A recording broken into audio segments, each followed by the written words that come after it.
Si on n'inscrit pas le nom de Gbagbo là, vous allez voir le pays va brûler. Si l'enrôlement... Là où on vous attendait pour voir si vous étiez des garçons à Bolon là, c'était quand l'enrôlement se faisait là. Vous venez là avec bon de vos militants pour les inscrire. Et puis on dit, le RHDP est en train de trembler parce que là, le FPI PPAC est venu avec 10 000 personnes ici, 15 000 personnes, 20 000 personnes, 30 000 personnes. Ils ont inscrit 3 millions de personnes. Leurs militants qui boycottaient avant là, ils se sont levés maintenant. Ils disaient ils sont plus d'accord. Ils sont venus là. Ils ont inscrit leurs gars. Le RHDP est en train de trembler. C'est là qu'on vous attendait pour montrer que vous êtes des Thémistocle. Mais là, qu'est-ce qu'on constate? C'est qu'on a toujours dit de vous là, que vous êtes des minoritaires, des sectaires. Vous n'avez pas de militants. Voilà la réalité qui vous a rattrapé. L'enrôlement là, ça a été une séance de déciencement. Ils sont revenus sur terre maintenant. Ils ne parlent plus de brûler le pays. Ils ne parlent plus de la CEI qui va renverser le pays dans les enfers. Les responsables du PPACI semblent être revenus à des meilleurs sentiments s'agissant de la réinscription de Laurent Gbagbo sur la liste électorale. On dit maintenant là, eux-mêmes là, ils veulent digérer leur honte. Après avoir longtemps bandé les muscles, ils reviennent sur terre alors que leur leader reste radié de la liste électorale. C'est vous là. C'est vous qui dites que c'est chaud. C'est vous qui dites que c'est froid. Sinon là, nous on est tranquille. Parce que tout ce que vous avez dit là, vous avez gonflé vos muscles là, ça n'a pas inquiété quelqu'un. Au moment où vous étiez au pouvoir là, on a coupé votre queue. C'est pas maintenant où vous êtes des vers de terre que vous allez inquiéter quelqu'un. On vous dit ça toujours, mais tellement vous êtes bêtes, c'est vous qui ne comprenez pas ça. Maintenant là, pourquoi maintenant vous êtes revenu sur terre, vous vous êtes calmé maintenant? Alors que Laurent Gbagbo est toujours radié, il ne peut même pas voter. Pourquoi vous vous calmez? Alors que c'est maintenant même vous devez chercher à gâter le coin. En effet, il n'y a pas si longtemps, certaines grandes gueules du PPACI comme Kwao Justin, Kone Katina et Damana Pikas ne rataient aucune occasion pour faire planer sur le pays la menace d'une insurrection ou d'un soulèvement populaire si leur leader Laurent Gbagbo n'était pas réintégré sur la liste électorale. Sans Gbagbo, pas d'élection en 2025, menaçait-il. L'inscription de Laurent Gbagbo sur la liste électorale n'est pas négociable. Rageait certains. D'où vient-il alors que ces mêmes qui bandaient les muscles hier en viennent aujourd'hui à adopter un ton de félin? Et dans tout ce que je vous ai dit, c'est ce que je vous ai raconté. Qui ne connaît pas Kone Katina Justin? Si le nom de Laurent Gbagbo ne passe sur la liste électorale, avec sa grosse bouche là, tu entends comme ça, sa bouche là se gonfle, on dirait pirigeois, ça se dégonfle. Si Laurent Gbagbo ne passe sur la liste électorale, il n'y aura pas d'élection en Côte d'Ivoire. Quoi, Justin qui sort, nous n'allons jamais négocier la présence de Laurent Gbagbo sur la liste électorale. Simone Gbagbo qui dit, la CEI va brûler la Côte d'Ivoire, etc., etc. Ben, vous avez fini de faire tout ça là-haut. On n'a pas mis son nom. C'est pas la réunion là qui va mettre son nom aussi. On vous a dit ça. C'est que vous voulez cacher pour donner faux espoir à vos militants là. On est sorti, on a tout dézingué. On a tout expliqué ici. Mais pourquoi maintenant vous vous calmez comme des colombes? Qu'est-ce qui ne marche plus? Est-ce que la violence n'est pas une solution sûre pour réussir le résultat? Mais la réalité, c'est que rien ne changera. Le PPACI se prend à rêver. Vous êtes dans un rêve. En témoignent les commentaires qu'en font à l'heure une les journaux proches de ce parti au lendemain de la rencontre entre la CEI et le PPACI. Et donc, en voulant mal interpréter par mauvaise foi ce qui a été dit, dès le lendemain, il ne fallait pas voir dans leurs journaux. Retour de Laurent Gbagbo sur la liste électorale. Enfin, Koulibaly Kubier calme le jeu et rassure le pays, exultait le journal La Voix originale. Il y a un autre journal qu'on appelle le Quotidien d'Abidjan. Eux, ils en déduisaient, comme des diseurs de bonne fortune, élection 2025, Gbagbo sur le chemin du palais présidentiel. Tout sur le discours révélateur de Kubier. On peut se blaguer toi-même comme ça. Mais bon, c'est leur choix. Mais ça ne fait pas la réalité. Voilà des gens qui se sont fait passer pour des durs à cuire et qui veulent transgresser les lois de la République en pensant qu'eux, ils sont plus malins que tout le monde. Hey, Koulibaly Kibière, là, lui-même, là, il peut rien faire pour Laurent Gbagbo. Donc, ce qu'il dit, là, ça ne peut rien changer.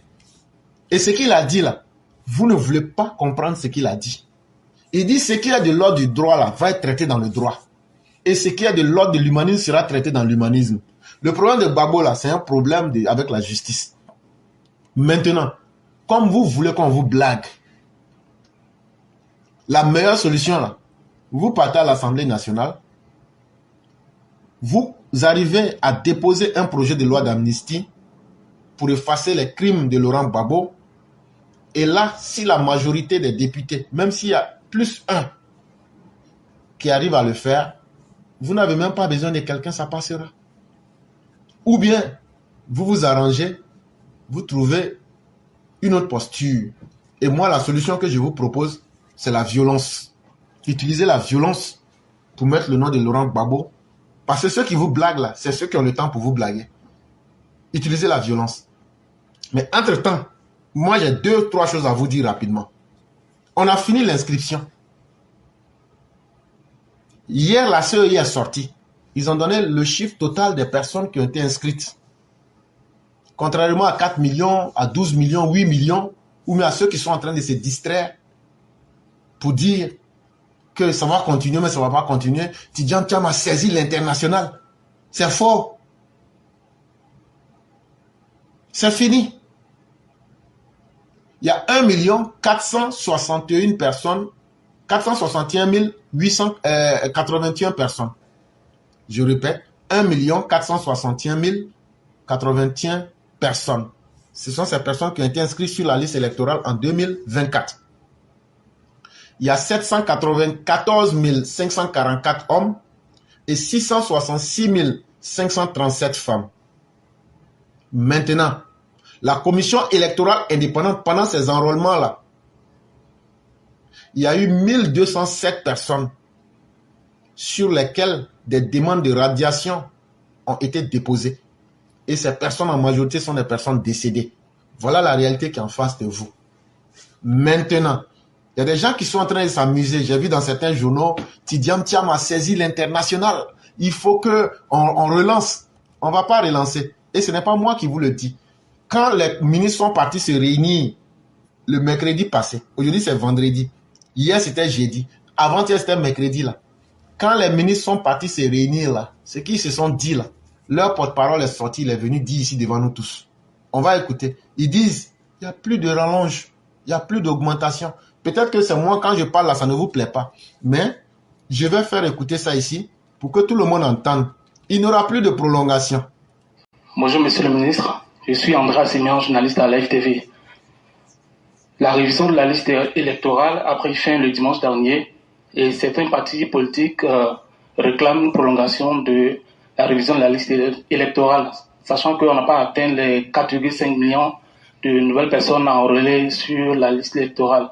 Est-ce que le gouvernement comprend ces revendications de l'opposition? Est-ce qu'on pourrait envisager une nouvelle prolongation? Merci. Déjà, je voudrais signaler que ce n'est pas la première fois que nous n'atteignons pas les objectifs que la commission électorale se fixe en termes donc d'inscription de primo-votants. Ce n'est pas la première fois que chaque fois qu'on lance des enrôlements, toujours on a une idée sur le nombre, mais ce n'est pas la première fois et ça ne sera pas la dernière fois. Parce que ceux qui veulent venir s'inscrire ont le droit de s'inscrire. Comme ceux qui n'ont pas envie de s'inscrire ont aussi cette possibilité de ne pas s'inscrire. On ne peut pas forcer quelqu'un à venir s'inscrire. Donc si on n'atteint pas là, ce n'est pas en 2024, en 2010, ça a toujours été comme ça. On ne peut pas forcer quelqu'un à aller mettre son nom sur la liste électorale. Ce n'est donc pas quelque chose de nouveau. Je ne voudrais pas qu'on en fasse un événement particulier. Les évaluations des primo-votants se font de façon automatique. À partir du taux de croissance de la population. Donc on imagine le nombre de personnes qui devraient avoir l'âge de voter. Mais ce qu'il faut savoir, c'est que l'inscription sur la liste électorale est libre dans notre pays, tout comme le vote est libre. Tu as entendu? Si tu veux là, tu t'en vas t'inscrire. Si tu veux là, tu boycottes. Si tu veux là, tu dis rien, même tu fais pas. On s'en fout. Parce que c'est ça aussi la liberté. Comme voter là, tu peux t'inscrire et puis ne pas aller voter. Si tu veux là, il faut aller voter. Personne ne va prendre quelque chose pour te frapper. Ça, il faut que ce soit clair. Ça fait partie de l'expression de notre liberté. C'est pour cela qu'on encourage les partis politiques à mobiliser leurs adhérents à aller se... C'est pourquoi, si tu dis que tu es un vrai parti politique, que toi tu es militant, tu peux faire soulèvement populaire là.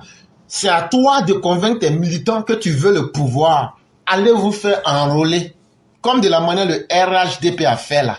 C'est ce que vous auriez dû faire au lieu de se promener dans le vide dans le pays comme tu dis en tiens.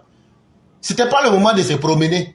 C'était le moment de dire à ces militants, si vous croyez à notre cause, la sortez, vous allez vous inscrire. C'est le RHDP seul qui a fait ça.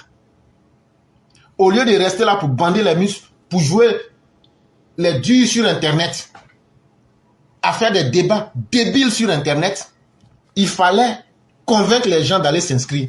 C'est nous les gens du RDR, RHDP, on a dit à nos militants, allez vous inscrire. Et nos militants, on a expliqué ça ici du début jusqu'à la fin. Se faire inscrire. Donc si vous étiez des partis qui avaient des militants, se faire inscrire, et si vous étiez en connexion avec vos militants, vous n'aurez dû pas avoir de problème. Mais en réalité, vous n'avez pas de militants. Et donc arrêtez ce mensonge-là. Ce n'est pas la durée qui va faire que vous aurez des militants. Même si on met pendant 1000 ans, vous n'aurez pas de militants. Donc c'est une perte de temps. Et c'est une fuite en avant. Je voudrais me réjouir que cette année, les choses se soient bien passées. Parce que ce à quoi nous étions habitués dans ce pays, c'était le boycott systématique. Il dit même là, cette année même, on doit être heureux. Parce qu'il y a des années où on a vu les inscriptions là, il y avait le boycott. Il y a des partis politiques qui boycottaient. Or, cette année-là, il n'y a aucun parti politique qui a boycotté. Donc là, cette année-là, chaque parti politique a vu lui-même son propre poids face à un processus qui n'a pas été contesté. L'enrôlement n'a pas été contesté. Il n'y a pas eu de boycott venant d'un parti politique. Ça veut dire que chacun a eu le temps de mesurer sa propre force à travers son lien avec ses militants sur le terrain.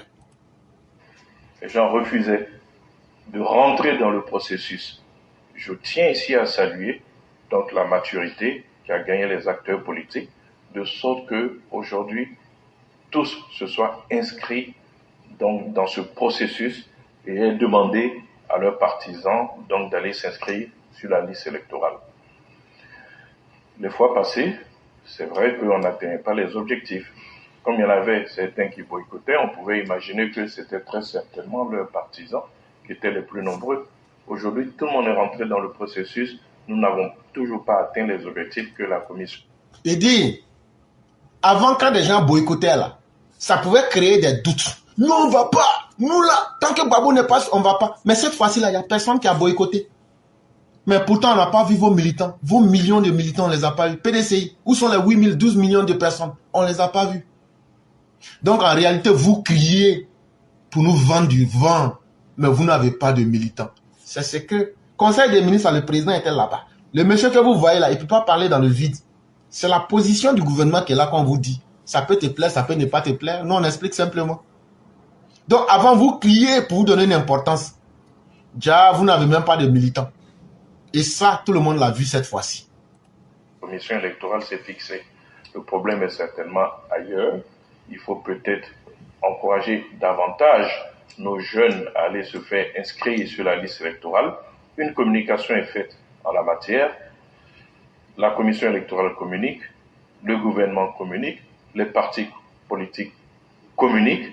Si au bout, on n'a pas atteint les objectifs, je ne crois pas que ce soit en repoussant ad vitam aeternam que nous allons faire évoluer les choses.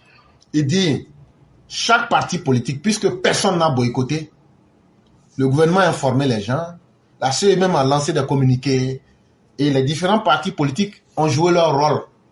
Il dit, c'est pas en disant de repousser indéfiniment qu'on va atteindre les gens. Et donc là, ça veut dire que c'est fini. On ne va plus encore revenir sur ça. Au-delà de cela, il y a des délais constitutionnels d'organisation. Il dit après cela, la constitution de la Côte d'Ivoire donne des délais pour organiser des élections et le processus électoral. On ne peut pas aussi violer ça. De l'élection. On ne peut pas repousser, donc, je dirais, de façon éternelle, cette première partie du processus qui peut impacter les autres parties. Parce que nous allons rentrer bientôt dans la phase donc, du contentieux. Nous allons rentrer aussi dans la phase de la publication de la liste électorale qui doit se faire à un certain moment avant l'organisation des élections. Donc il ne faut pas perturber tout ce processus. La commission électorale indépendante a calé des dates en tenant compte de l'organisation de l'élection présidentielle. Je voudrais préciser. Et donc, vous voyez donc que tout est bien organisé et on ne peut pas faire plaisir à quelqu'un. Les choses vont bien se passer. Et il tient à dire ceci. Ça, c'est très important. Élection présidentielle, là, tout le monde sait quand ça se passe. On ne peut pas jouer. On n'est pas dans un pays défaillant. On n'est pas dans un pays en guerre. On est dans un pays où les institutions fonctionnent. Les choses vont aller selon les normes constitutionnelles. Que dans notre pays, l'élection présidentielle est la seule élection dont tout le monde connaît la date. Il appartient à chacun de se préparer. Parce que c'est la seule élection dont la date est connue de tous. C'est le dernier samedi du mois d'octobre. Donc tout le monde peut trouver cette date et prendre les dispositions en la matière. Il dit donc, tout le monde sait que c'est le dernier samedi du mois d'octobre qu'on organise l'élection. Donc là, vous allez crier, vous allez sauter, vous allez descendre. Ça va se tenir à ça. Dans votre plan là, ça a échoué. Apprêtez-vous pour aller au présidentiel.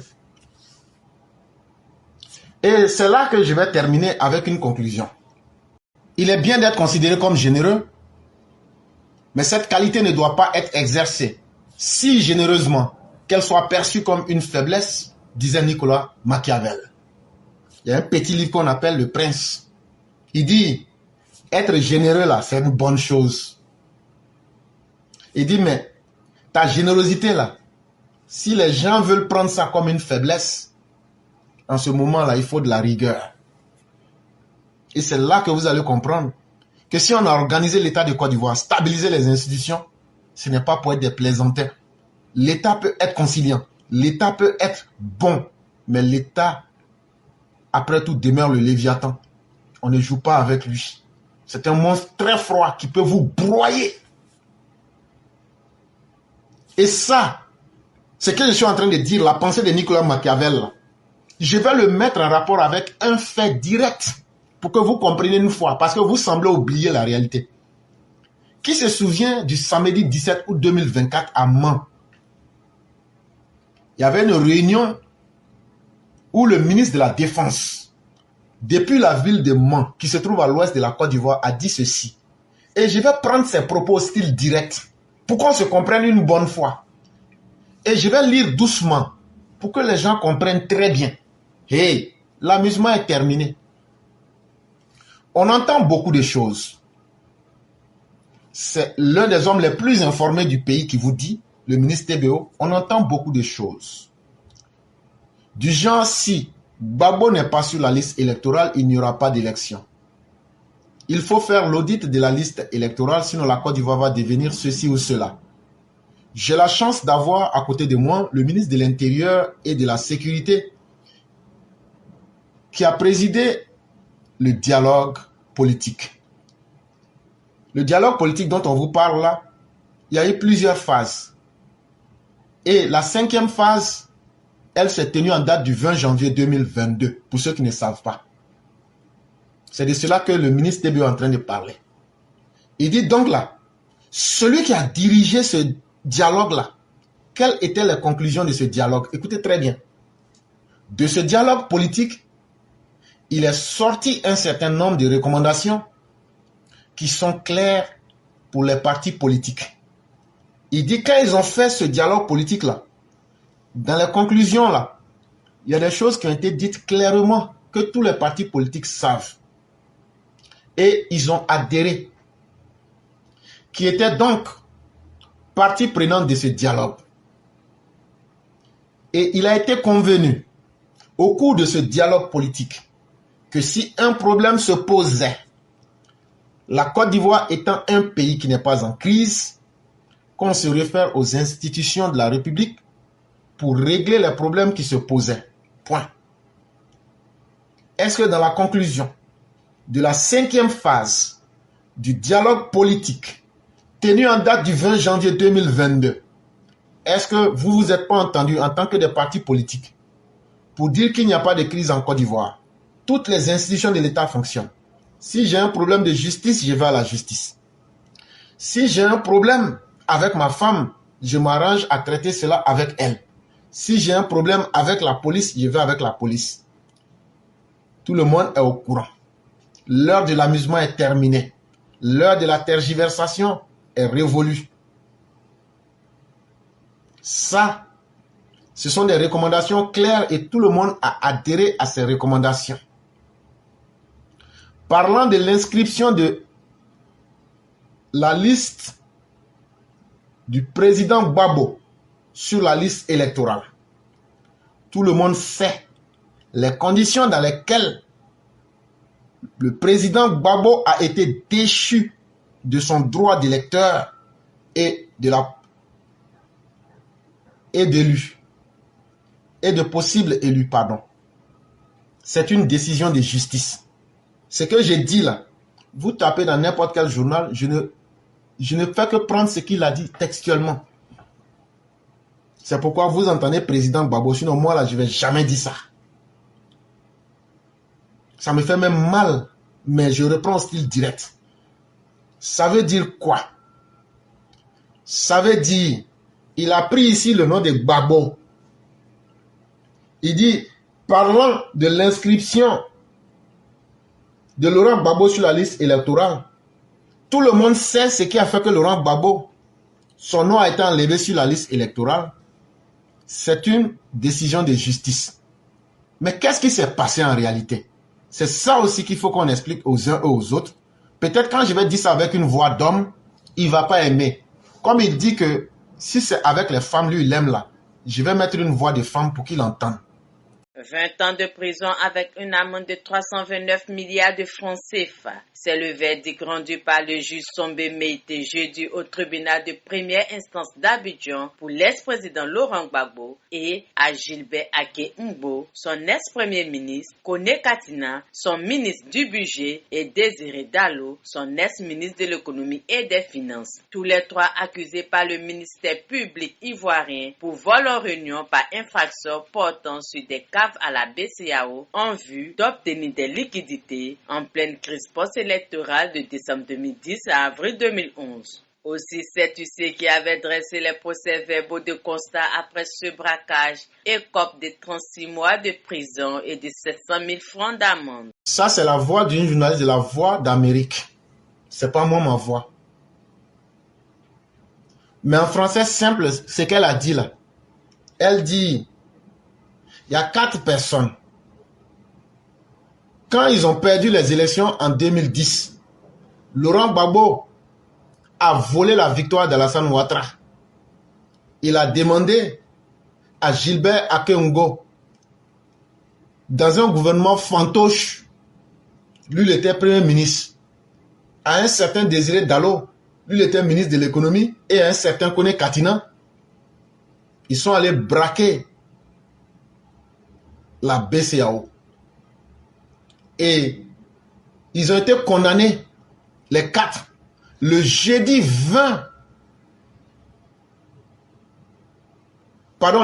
18 janvier 2018. Si je donne les dates avec les précisions, c'est pour que vous intégriez ça dans vos têtes pour dire ça au gore. Que tout ça là, ça s'est passé, on a tous vu. Ils ont été condamnés au tribunal de première instance d'Abidjan le jeudi 18 janvier 2018. Le juge qui les a condamnés s'appelle Monsieur Sombé Meïté. Gbagbo, tu sais où le tribunal de première instance d'Abidjan se trouve. Sombé Meïté, là, il est encore vivant.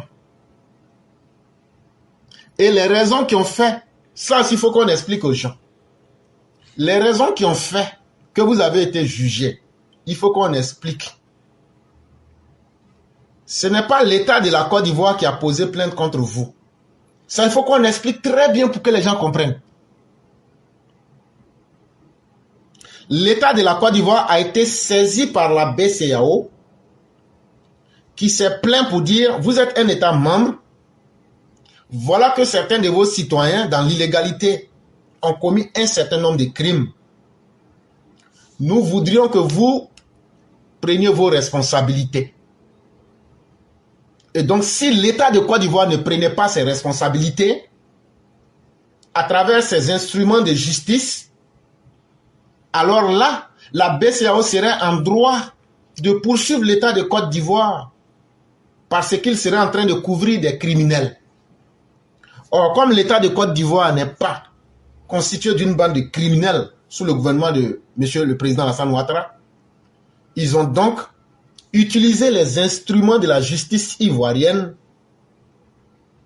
pour poursuivre les personnes citées par la BCEAO. Ces personnes que la BCEAO accusait de vol en réunion par effraction portant sur les caves de la BCEAO et des numéraires. Premier motif, la BCEAO dit qu'il y a des gens qui se sont réunis en groupe. Ils sont allés, ils ont cassé leurs portes et puis ils ont volé dans leur banque, dans leur coffre-fort et puis ils ont volé l'argent. Ça fait un. Deuxième, complicité de vol en réunion par effraction. Ça a été planifié avec des complices et ils sont venus, ils ont cassé l'institution qui ne leur appartenait pas. Troisième, destruction d'une installation appartenant à autrui. Ce qui ne t'appartient pas là, quand tu gâtes, tu dois payer. Ça fait 3. Détournement des deniers publics. Après des réquisitions ordonnées par le dernier gouvernement Gbagbo lors de la crise électorale de 2010-2011. Et l'argent que vous avez pris, ça a été détourné parce que ça n'a pas servi à payer les fonctionnaires. Si ça payait les fonctionnaires, allez dans les livres de compte pour le prouver. Vous avez pris l'argent, vous avez réquisitionné des banques, mais l'argent là-haut. Donc, voilà les causes pour lesquelles Laurent Gbagbo a été condamné. Laurent Gbagbo, je t'ai donné le nom du juge, il s'appelle Sombé Meïté. Tu peux te gonfler, aller au tribunal de première instance d'Abidjan. Tu dois, où est Sombé Meïté? Et puis maintenant là, tu te dégonfles sur lui. Ils t'ont condamné avec tes compères à 20 ans de prison et puis 329 milliards de francs CFA d'amende. Ça aussi, il faut qu'on te dise ça. Donc, le ministre TBO continue ce qu'il disait. Que le PPACI aille vers la justice pour régler ce problème. Ce n'est pas autrement qu'on peut régler ce problème. Il n'y aura pas une autre méthode. C'est la justice qui va régler ce problème-là. Dire que si Gbagbo n'est pas sur la liste électorale, il n'y aura pas d'élection, il faut qu'on arrête de s'amuser. Il faut qu'on soit sérieux. Ce n'est pas à cause d'une personne qu'on va mettre le feu à la Côte d'Ivoire, a prévenu le ministre TBO. Point. Et c'est fini. Cette histoire de Gbagbo là, Gbagbo, son nom va être sur la liste, son nom va pas être sur la liste. Bon, on va couper court, hein, en français facile. On ne met pas le nom de Gbagbo sur la liste électorale. Et puis ce que vous allez faire, faites, on va voir. C'est garçon que tu peux frapper quand tu le vois, tu connais. La surenchère, la manipulation, le trafic d'influence, tout ça, ça ne peut pas passer. Ils se sont déjà mis d'accord comment ils vont saboter le processus électoral et puis les institutions là. Voici pourquoi vous avez vu les Laurent Gbagbo, les Charles Blé Goudé, Simone Eivé, Tidiane Thiam. Tantôt ils attaquent la CEI, tantôt ils disent que le délai est court, tantôt ils disent que les élections vont pas être transparentes. À tout moment, vous voyez que ce sont des récriminations. C'est un plan qui est savamment préparé pour en appeler plus tard aux violences. Mais sur ce point, je vais demander avec insistance au RHDP et au gouvernement de préparer également la contre-attaque. On va beau parler dans ce pays, on se connaît en détail. Vers la fin, ils vont essayer des choses. Ce sera le moment d'en finir définitivement avec cette histoire. Et puis chacun va être libre. Voilà, donc pour ne pas être long, voici ce que je voudrais dire. Merci. Comment se fait-il que Laurent Gbagbo, il a été blanchi par la CPI quand il est revenu là? Maintenant, pourquoi on dit que pour le même crime là, on dit ils ont braqué la BCEAO. On ne sait même pas si c'est vrai. Ils ont menti sur lui. Mais nous-mêmes on ne sait pas. Mais on n'a qu'à supposer que même il a fait ça. Mais maintenant là, pourquoi lui maintenant on a amnistié les Katina, on a amnistié les Désiré Dallo. Mais pourquoi maintenant pour le même crime là, lui, on est méchant, on veut se venger sur lui et puis lui on l'a pas mis dedans. J'ai beaucoup entendu ça. Et ça me faisait rire. J'ai dit bon, on va expliquer ça comme pour au village là. Là quand c'est comme ça là, on va couper après puis on va mettre. Là, tout le monde va bien comprendre. Maintenant, s'il y a des vrais garçons, comme éclaireur pro-vérité, avec son marteau qui mate Boga Sako, et puis les militants, les gars effondrés là, revenez ici, et puis prenez pour dire là, tu as menti. Ce que j'ai dit là, c'est collé sur vous, et puis vous n'êtes pas garçon pour dire c'est pas vrai. Ah, mais il est arrogant, hein? Oui, oui, c'est pas moi, hein? C'est ma vérité là, c'est ça qui t'a aveuglé. Sinon, toi-même là, tu as venu le manteau de l'arrogance. Mais moi là, je suis resté tranquille et puis je t'ai mis ça. Tellement j'ai mis dans toi. Tu dis, oh, il est arrogant. C'est pas moi, c'est la vérité. Faut pas te plaindre. Chers parents, ne vous inquiétez même pas, surtout militants RHDP. S'ils vous disent tout ça là, restez tranquille et puis écoutez-les. Quand ils ont fini là, il faut lui dire, tu as fini. Il va dire, j'ai fini. Il faut lui dire, oh. Donc, vous reconnaissez que Laurent Gbagbo a braqué la BCEAO. Puisque vous dites que la même amnistie qu'on a donnée à Katina Koné, et puis à Désiré Dallo là, et puis à Keungo là, tu dis on n'a qu'à donner la même chose à Gbagbo, non? Donc ça veut dire que Gbagbo était dedans. C'est la première chose que toi-même tu viens de nous dire. Il va dire, ah oui, c'est ce que tu as dit. Tu dis, mais pourquoi pour le même crime on a amnistié les ministres, à Keungo, Katina Koné et puis Désiré Dallo, et puis pour le même crime on ne veut pas amnistier Gbagbo? Donc il faut lui demander, tu veux amnistie ou tu ne veux pas amnistie? Il va dire, mais c'est justement ça, c'est amnistie je veux. Bon, si tu veux amnistie là, c'est que Laurent Gbagbo a braqué. C'est ça qu'il faut comprendre d'abord. Sinon, s'il n'a pas braqué, c'est qu'il n'a pas besoin d'amnistie. Et donc s'il n'a pas besoin d'amnistie, donc vous êtes en train de faire du bruit pour rien. Il sera confondu. Maintenant, quand il va reconnaître que bon, comme il veut amnistie, donc il doit reconnaître que Laurent Gbagbo a fait braquage de la BCEAO. Maintenant, tu lui dis, bon, comme on est d'accord sur ça maintenant, faut me donner entre les crimes qui ont été reprochés à Laurent Gbagbo et puis le crime de la BCEAO, la braquage de la BCEAO là. Il y a quel cas qui a été jugé avant l'autre? C'est très important. Quand Laurent Gbagbo a commis le braquage de la BCEAO, le procès n'a pas été lancé directement contre lui. Bien avant cela, déjà Laurent Gbagbo était au pouvoir, la CPI lui avait dit, ta manière de te comporter là, tu vas te retrouver un jour devant les tribunaux internationaux. Dès que le 11 avril 2011, l'individu a été arrêté, la CPI a fait un mandat qu'ils ont remis au président Ouattara. Donc ça veut dire, quand les faits se sont produits là, le premier procès qui s'est tenu, c'est le procès de Laurent Gbagbo et de Charles Blé Goudé à La Haye. C'est ça qui s'est tenu. Et tout le monde sait, on ne peut pas tromper quelqu'un. C'est après ça maintenant qu'il y a eu le procès pour le braquage de la BCEAO. Si on est d'accord sur ça, maintenant, on va dire, Gbagbo là, quand il est parti à la CPI là-haut, c'était pourquoi? Parce que vous, les partisans de Gbagbo, vous dites, comme il a été blanchi là, on doit l'amnistier. Bon, c'est pour la CPI là-haut. Est-ce que dans leurs accusations contre Gbagbo là, il y avait braquage de la BCEAO? Donc, ce qu'on va faire, calmons-nous. On va prendre le lien de la CPI. Je vais mettre dans le direct. Et quand je vais finir de mettre dans le direct, on va lire. Chers tous, s'il vous plaît, ceux qui m'envoient des messages, ne le faites pas. je n'ai pas beaucoup d'appareils et je suis en train de communiquer en direct. Quand vous m'envoyez des messages, ça bloque les pages. Ça fait que je n'arrive pas à être efficace quand je dois, par exemple, bouger d'une page à une autre ou bien faire quelque chose. Tous ceux qui veulent la parole, tous ceux qui ont envie de faire quelque chose d'autre, attendez quand j'aurai fini. Il y a un moment où on va dire que vous aurez la parole. C'est en ce moment-là que vous pouvez demander. Je ne peux pas être en train de parler, en train de réfléchir, en train de suivre le direct, en train de naviguer et en même temps en train de lire vos messages. On ne peut pas demander l'impossible à un être humain. Et donc, s'il vous plaît, ceux qui veulent véritablement la parole, ou mais ceux qui veulent m'envoyer des messages, quand je suis en direct, ne le faites pas. Parce que c'est un exercice intellectuel. Vous ne savez pas combien de fois je navigue entre plusieurs réalités. Je viens donc de mettre le lien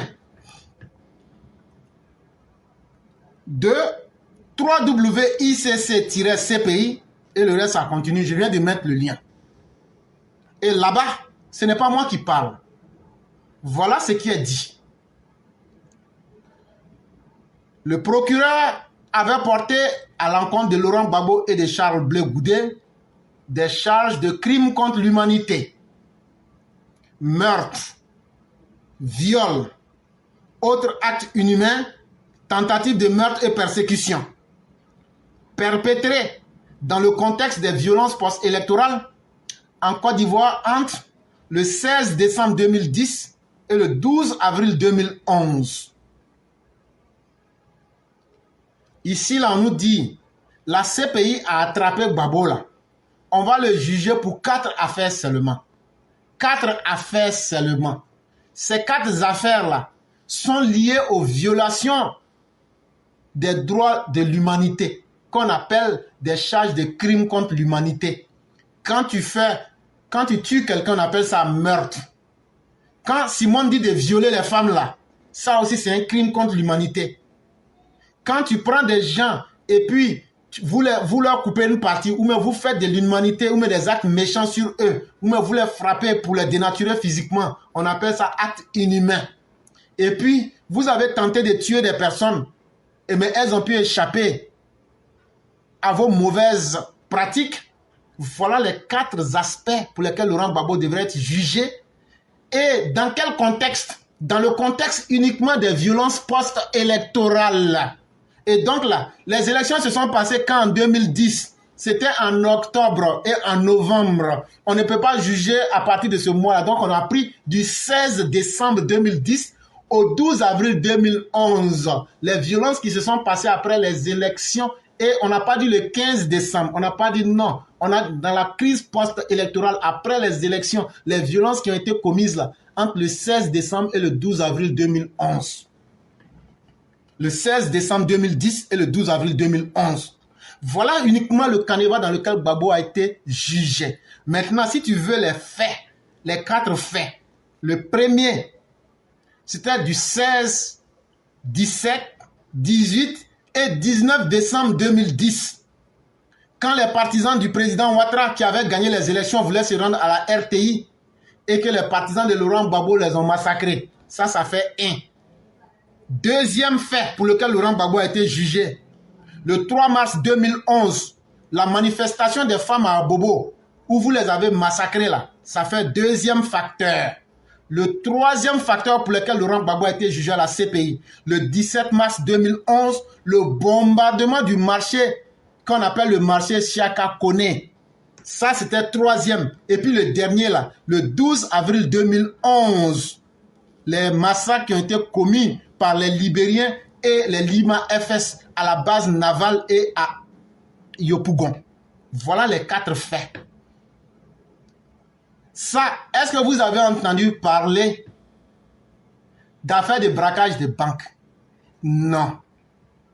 Maintenant là, le braquage de la banque là, au moment où on a lancé ce procès, Laurent Gbagbo était à la CPI.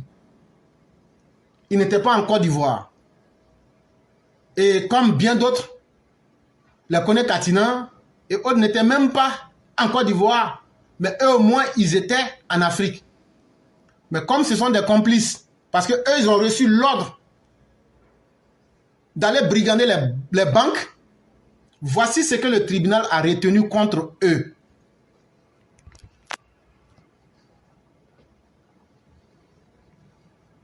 Vous m'excuserez, il y a des gens qui veulent venir vendre leurs rêves ici. Ça ne se passera pas ici. On ne va pas tromper les gens à partir de notre plateforme. Et donc, je vais aussi bloquer toutes ces personnes. Ne pensez pas que je parle, je ne suis pas. Malgré que je parle, je réfléchis, mais je lis les commentaires. Donc, n'oubliez pas ça. Voici ce qui a été retenu contre Laurent Gbagbo. Contre son soi-disant Premier ministre Akengo, son soi-disant ministre de l'économie Désiré Dallo et son soi-disant ministre du budget Kone Katina. Voici ce que, pour le braquage de la BCEAO, voici ce qui a été retenu contre eux. Sont accusés par le ministère public pour, et voilà le motif, vol en réunion par effraction portant sur des caves de la BCEAO et des numéraires, complicité de vol en réunion par effraction, destruction d'une installation appartenant à autrui, détournement des deniers publics. On va expliquer en français simple. Voilà ce qui a été retenu contre eux. Premier chef d'accusation. Vol en réunion par effraction portant sur des caves à la BCEAO et des numéraires. Français simple. Comme les braqueurs au quartier, ils se sont mis ensemble. C'est ce qu'on appelle le vol en réunion. Et ils sont allés, ils ont attaqué les réserves d'une banque centrale et ils ont volé l'argent là-bas. En français simple. Ça, c'est le premier motif. Deuxième motif, complicité de vol en réunion par effraction. Ils étaient complices. Ça veut dire, ils se sont consultés, ils ont tracé un plan, ils se sont entendus dessus. Et maintenant, ils se sont levés maintenant. Et ils sont allés, ils ont cassé les portes. Et puis maintenant, ils ont commis l'acte ignoble de braquage. Troisième accusation, destruction d'une installation appartenant à autrui. Est-ce que la BCEAO là, c'est pour la Côte d'Ivoire? Vous avez détruit quelque chose qui n'appartient pas à la Côte d'Ivoire. Les gens ont posé plainte, ils disent, vous avez détruit notre matériel. Laurent Gbagbo. Moi, j'explique les choses simplement, bête, pour que tout le monde comprenne. Destruction d'installation appartenant à autrui. Vous avez détruit ce qui ne vous appartient pas. Est-ce qu'un homme normal, respectable, doit faire ça? Et quatrième motif, détournement des deniers publics. Et là, quand vous êtes parti, vous avez volé l'argent des Ivoiriens. Il y a plus de 300 milliards qui ont disparu. Voilà les motifs qui ont été retenus contre vous. Et donc maintenant, comme vous reconnaissez maintenant que Laurent Gbagbo a besoin de l'amnistie, et que vous saviez que l'affaire de la CPI ne comportait pas les mêmes charges que celui de la CPI ou de la BCEAO, on ne peut pas mélanger deux procès. Ce qui se passe à la CPI reste à la CPI. Et ce qui se passe à Abidjan reste à Abidjan. Mais comme on s'est entendu maintenant que vous avez besoin d'amnistie pour que Gbagbo devienne président de la Côte d'Ivoire à nouveau, maintenant on va demander comment se fait-il que Gbagbo, une fois revenu, lui il a pu bénéficier d'une grâce présidentielle, mais ses autres compères comme les Désiré Dallo, comme les Kone Katina et comme bien d'autres, les Akengo, eux ils ont eu l'amnistie. Pourquoi? Alors que c'est le même crime de la BCEAO, et on les accuse des mêmes crimes. Voilà. Ce qu'il faut comprendre, c'est simple. On va leur dire, allez prendre l'article 1 de l'ordonnance numéro 2018-669 du 6 août 2018. Quand ils vont prendre l'article 1, là, on va leur dire, Laurent Gbagbo, la grosse que tu as reçue là, le document de justice que tu as reçu là, que Katina a reçu, que Désiré Dallo a reçu, que Akengo a reçu là, à l'article 1, ça veut dire le premier article, si vous savez lire et écrire, l'ordonnance numéro 2018-669 du 6 août 2018 dit quoi? Sortez et puis lisez ça devant tout le monde. Comme vous ne voulez pas faire, moi je vais faire. Voici ce que l'article 1 dit. Bénéficier d'une amnistie. Les personnes poursuivies ou condamnées pour des infractions en lien avec la crise post-électorale de 2010 ou des infractions contre la sûreté de l'État commises entre le 21 mai 2011 à l'exclusion des personnes en procès devant les juridictions pénales internationales ainsi que les militaires et les membres des groupes armés. Ça là, venez dire aux Ivoiriens ce que ça veut dire en français simple. Ça veut dire, tous ceux qui ont commis des mauvaises actions, que ce soit la crise post-électorale, que ce soit le braquage de la BCEAO, vous êtes amnistiés.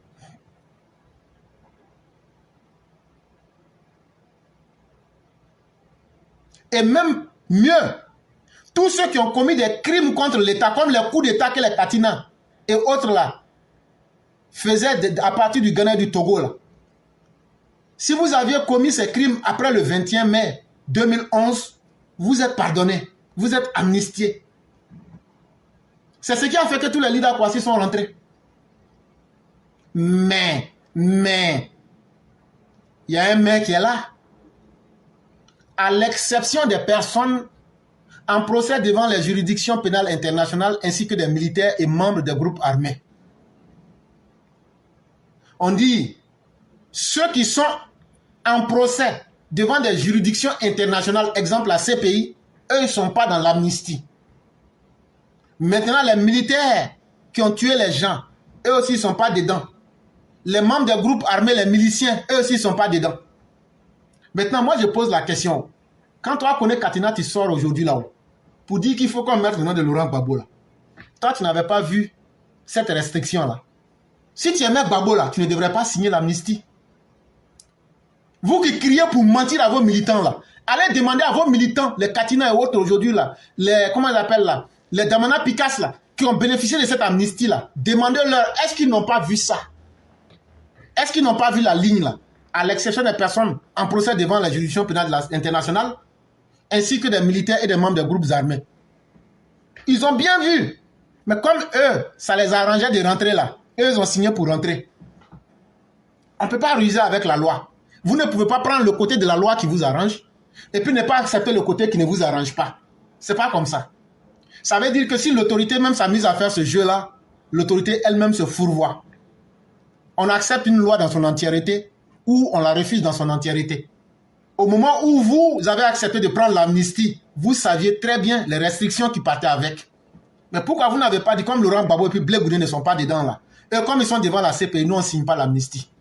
Pourquoi vous avez signé pour les laisser? Ça veut dire que vous avez trahi la lutte. Ça veut dire que vous êtes des vendus. Kone Katina, Désiré Dalo, Akongbo, Damana Pikas, Simone Eve, vous êtes des vendus. Vous avez trahi la lutte. Normalement, vous n'aurez pas dû signer pour avoir l'amnistie. Pourquoi vous allez avoir l'amnistie alors que vous saviez que Laurent Gbagbo était devant les juridictions internationales? Vous avez trahi vos militaires, vous avez trahi vos miliciens, vous avez signé. Mais vous avez votre idée. Vous êtes en train de procéder par gradation. C'est-à-dire, on n'obtiendra que ce qu'on veut. Et de n'importe quelle manière. Vous pensez que vous allez pouvoir ruser avec notre esprit. Et puis maintenant, vous allez vous imposer à nous. Mais la loi de la Côte d'Ivoire n'est pas faite pour vous. Et ce n'est pas fait pour vous satisfaire. Et vous allez manger votre terminus cette fois-ci. Vous n'allez pas arriver au terminus, hein. Vous allez manger votre terminus cette fois-ci. Et donc, l'affaire pour nous est très claire. Si on explique ça simplement comme au village que tout le monde comprend, le bruit que vous allez faire là, on s'en fout de vous. Au moment de la signature là, jusqu'à sa ratification, est-ce que Laurent Gbagbo et Blé Goudé n'étaient pas en procès à la Cour pénale internationale?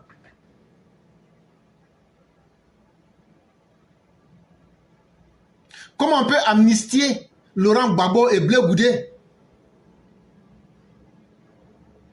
alors que eux-mêmes, ils disent qu'ils ne reconnaissent pas les faits? Dites-moi la vérité. Si l'État de Côte d'Ivoire les amnistie et puis il dit non, non, dans la CPI, ici, les crimes qu'on reconnaît là, ce sont les crimes de la CPI. Mais de quoi est-ce que vous nous accusez et puis vous nous avez amnistié? Est-ce que l'État de Côte d'Ivoire ne devenait pas ridicule?